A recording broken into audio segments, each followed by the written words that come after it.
लाल underwear चड्डा। मेरे पापा का नाम है सुंदर लाल चड्डा। ओके ओके, करिए सब जोर से क्लैप करिए।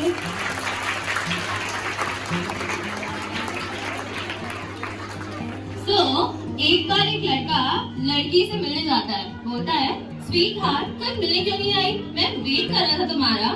लड़की बोलती है सॉरी सॉरी, एक्चुअली मेरे घर में ब्यूटीफुल ट्रेजेडी चल रही थी। Beautiful tragedy, what nonsense. Sunderkand का पाठ चल रहा था जी। Okay, so with this a very warm good ताली बजाने की कंजूसी मत करिए आप।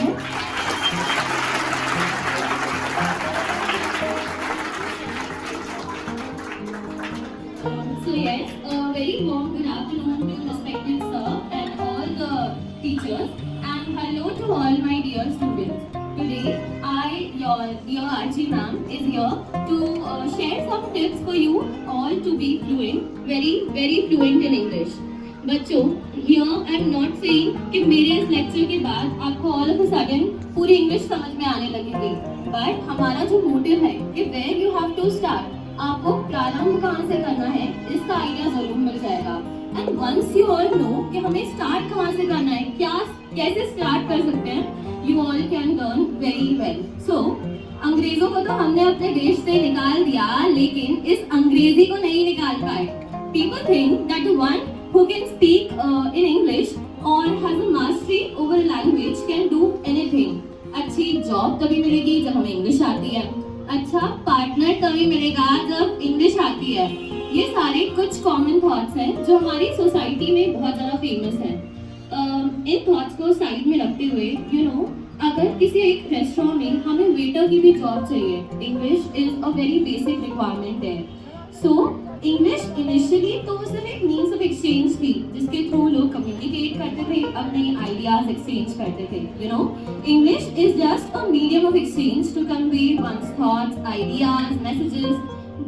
But nowadays English medium of exchange से ज्यादा एक स्टेटस सिंबल बन के रह गई है। Social status of a symbol depends कि उसको कितनी ज्यादा अच्छे से इंग्लिश आती है।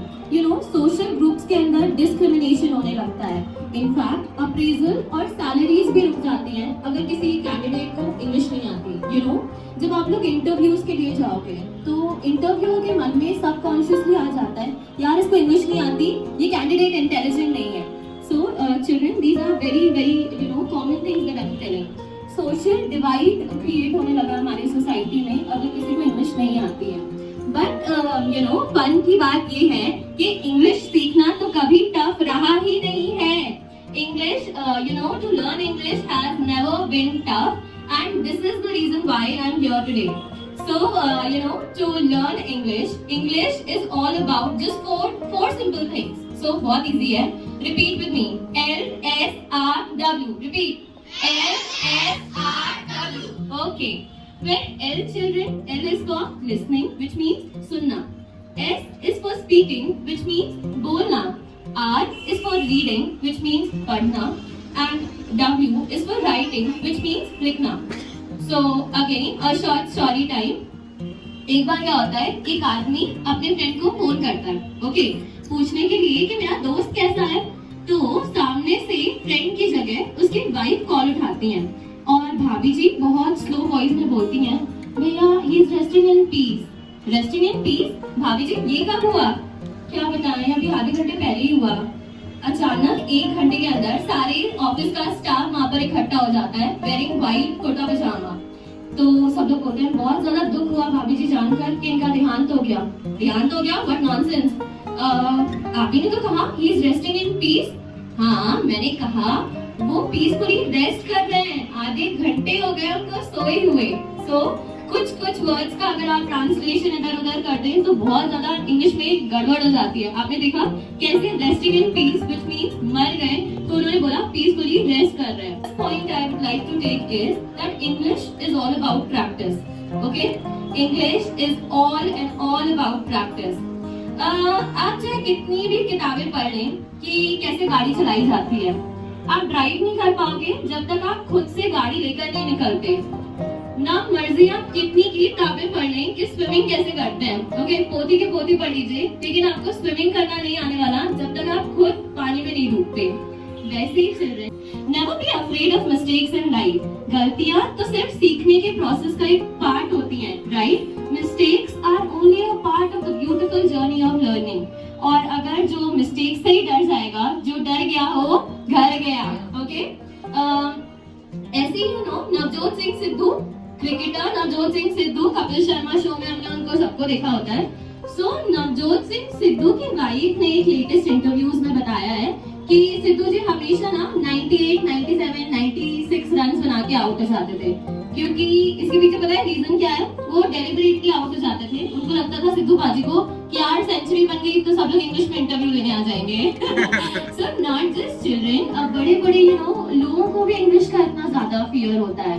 सो इस फियर को हम ऐसे ही ओवरकम कर सकते हैं when we practice. Okay, I'll give you another example of Dr. Devi Shetty. Dr. Devi Shetty is a very renowned doctor in the medical field, and he says कि मेडिकल स्टूडेंट्स के लिए ना दो type की learning होती है।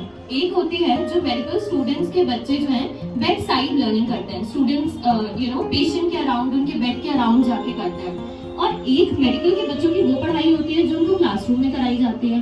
Okay, आप समझ रहे हो? एक लर्निंग वो होती है मेडिकल स्टूडेंट्स की जो उनको एक्चुअली में पेशेंट के साथ प्रैक्टिस कराया जाता है, और एक लर्निंग वो होती है जो स्टूडेंट्स को क्लास में लेक्चर्स दिए जाते हैं कि कैसे पेशेंट की ट्रीटमेंट होना है। और डॉक्टर देवी शेट्टी जो कि बहुत रिनाउंड डॉक्टर है, उन्होंने बोला है कि एक्चुअली ये जो क्लासरूम लर्निंग रहती है ना, वो कुछ भी काम की रहती ही नहीं है। मेन लर्निंग रहती है जो बेड साइड हम पेशेंट्स के अराउंड प्रैक्टिस करते हैं। So, English is also the same thing. English is also all about practice. जब तक आप English बोलोगे नहीं, आप कभी English बोल ही नहीं पाओगे. Okay? The second point I would like to take is always understand the intent behind the content. See, अगर आप किसी कंटेंट को समझने से पहले आपको उसके कंटेक्स्ट को समझना पड़ेगा। एक बार अगर हम उसके कंसेप्ट को समझ जाते हैं तो कंटेंट तो I'm taking you out of the job. Okay? So English is not about word to word translation. It is all about कि आपको context समझना पड़ेगा कि किस context में क्या बात हो रही है। I'll give you another example. For example, you say, I am falling for you. Okay? तो क्या इसका मतलब होगा मैं तुम्हारे लिए गिर रहा हूँ? No. This means I like you. Okay? For example, Nada, if we take your world में हम बहुत सारे ऐसे लोगों के साथ कनेक्ट हो जा सकते हैं जिनको मास्टरी है उस लैंग्वेज में, जो उस लैंग्वेज को अच्छे से प्रैक्टिस कर सकते हैं। मोरेओवर आजकल तो बहुत सारे एप्लीकेशंस आ गए हैं, आपके फोन में applications such as Facebook, Snapchat, Insta, ये सारे होंगे, बट एक बहुत काम का एप्लीकेशन है, which is Duolingo. You've heard about Duolingo? Okay, so I want कि आज से सारे बच्चे जो है अपने मोबाइल फोन्स में ये वाला एप्लीकेशन इंस्टॉल करें। मैं यहाँ पे वाला एप्लीकेशन इसलिए प्रमोट कर रही हूँ क्योंकि इस एप्लीकेशन के थ्रू इंग्लिश लर्निंग ना बहुत फन हो जाती है। इसमें गेम्स के थ्रू वो आपको इंग्लिश की सेंटेंसेस सिखाते हैं। ऑल्सो इस एप्लीकेशन पे जुड़ के आपको उन कम्युनिटी से आप कनेक्ट हो सकते हो, आपके जैसे लोग जो कि इंग्लिश सीखना चाहते हैं।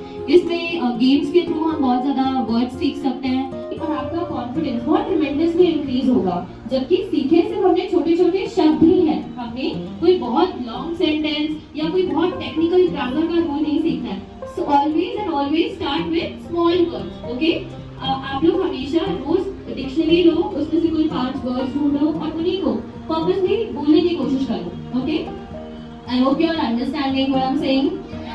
ओके, इसको अपने लाइफस्टाइल का पार्ट बनाना पड़ेगा। Make it a part of your schedule. You can listen to songs in English, you can watch movies in English. तो हमें कोशिश करना है कि हम ज्यादा से ज्यादा इंग्लिश के न्यूज़पेपर्स पढ़ पाए। अगर आपको if you like reading stories, you can read stories in English. So this is how you can make the language a part of your lifestyle. Entertainment हम सबको ही करते हैं, ओके, बट हमें कुछ ऐसा करना है कि हम एंटरटेनमेंट के बजाय एडुटेनमेंट करें। इस तरीके से एंटरटेनमेंट करें कि उससे हम कुछ ना कुछ एजुकेशन भी ग्रैब कर पाए, ओके, कुछ ना कुछ एंटरटेन होते हुए भी हम सीख पाए, ये कोशिश करनी है हमें। Okay, so the 7th step is that don't be afraid of mistakes. Whenever we are on the journey of learning, mistakes are bound to happen. a part of the process. And fear to make mistakes sometimes stops us from learning. Okay? हमेशा be like a child, be lively, transparent, just like a child. आपने किसी एक छोटे toddler को देखा है? छोटे बच्चे को जो इंग्लिश क्या हिंदी में जो पहली बार बोलना सीखता है कोई? ओके, छोटे बच्चे बोलो क्या पहली बार में सही बोलते हैं? नो, दे डू नॉट से right in the first attempt. पर छोटे बच्चे गलत भी बोलते हैं, हंसते हंसते फिर से बोलने लगते हैं. ओके, सो जैसे कि छोटे बच्चे हिंदी या पहली बार कुछ बोलना सीखते हैं, वैसे ही हमें पहले इंग्लिश बोलना सीखना पड़ेगा. You know, they make mistakes and they still speak. Language क्या है, क्या हो सकती है, इसके बारे में हमें नहीं सोचना. ग्रामर क्या है, क्या हमें यहाँ लगाना है, कौन सा रूल कहाँ लगाना है, ये सब हमें पहले नहीं सोचना है. यू नो, और सिर्फ बोलने की कोशिश करना है. बच्चों से एक्सपेक्ट किया जाता है कि वो गलतियां करेंगे, लेकिन क्या होता है हम बड़ों से एक्सपेक्ट नहीं करते कि वो भी गलती कर सकते हैं. और इसी डर के कारण कई बार ना बड़े कुछ सीख नहीं पाते. एक सोशल टैबू होता है कि ये तो बड़ा है, ये कैसे गलत बोल सकता है, और इसी कारण ना बड़े कुछ ज्यादा सीख नहीं पाते हैं. तो हमें ये सोचना बंद कर देना है कि गलतियां होंगी नहीं होंगी, हमें बस सीखते रहना है, बोलते रहना है. और इस चीज को एक्सेप्ट करना पड़ेगा कि हमें सब कुछ नहीं आता, किसी भी इंसान को सब कुछ नहीं आता. The realization of the fact कि हमें सब कुछ नहीं आता, this is the key to success and freedom in life. Life में जिस इंसान ने ये एक्सेप्ट कर दिया कि उसे सब कुछ नहीं आता, उसे कुछ भी नहीं आता, लर्न करने के लिए कितना कुछ है. जितने दिनों तक आप एक स्टूडेंट, एक चाइल्ड बने रहोगे, उतना ज्यादा अपॉर्चुनिटी रहेगी कि आप नई चीजों को सीख पाओगे. तो लाइफ में कभी भी ना बड़े होने की कोशिश नहीं करनी चाहिए. कोशिश करना चाहिए कि कितने दिनों तक और हम बच्चे बन के, स्टूडेंट बन के रह पाए, ताकि लाइफ से हम ज्यादा से ज्यादा चीजें सीख पाए. Okay children, are you understanding? Say yes ना. स्कूल में हमें कौन सी लैंग्वेजेस यहाँ यूज होती है? Hindi. So I am here with for clearing your topics in English. Okay, basics we are going to pick. Okay, तो क्या सबको एबीसीडी वाला सॉन्ग याद है जो कि हमने बचपन में किया था? किसको बनता है वो सामने आइए. Okay. Go. One. That song we have to sing. Who all remember that song can come up here. Fast, don't waste time. Vowels और consonants. Okay? तो vowels को हिंदी में क्या बोलते हैं? स्वर. Consonants व्यंजन. ठीक है ना? तो जैसे इंग्लिश में होते हैं. अच्छा, अब ये बताइए इंग्लिश में vowels कितने होते हैं? 5. Consonants? Yes. और consonants कितने होते हैं? 20. टोटल अल्फाबेट्स कितने हैं? 26. है ना? अब ये बताइए हिंदी में कितने स्वर होते हैं? हिंदी में स्वर कितने होते हैं? आप बताइए कौन से? रिया बताइए कितने होते हैं पहले, और कौन से होते हैं वो बताइए. कौन बताएगा? जो आ गया वो जल्दी आओ. Come up fast. Children don't hesitate.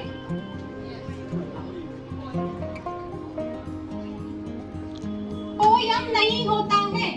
It's not poem. Fast जल्दी, fast. Poem. It's poem. Okay, stand. Clap for him. Very nice. It's P-O-E-M. ये पोयम नहीं है, इसको कोई पोयम नहीं बोलेंगे. What is it? Poem. Home. Poem नहीं, poem. Home. Yeah. Now next is I-N-T-E-R-R-O-G-A-T-I-V-E. क्या बोला? आओ बता.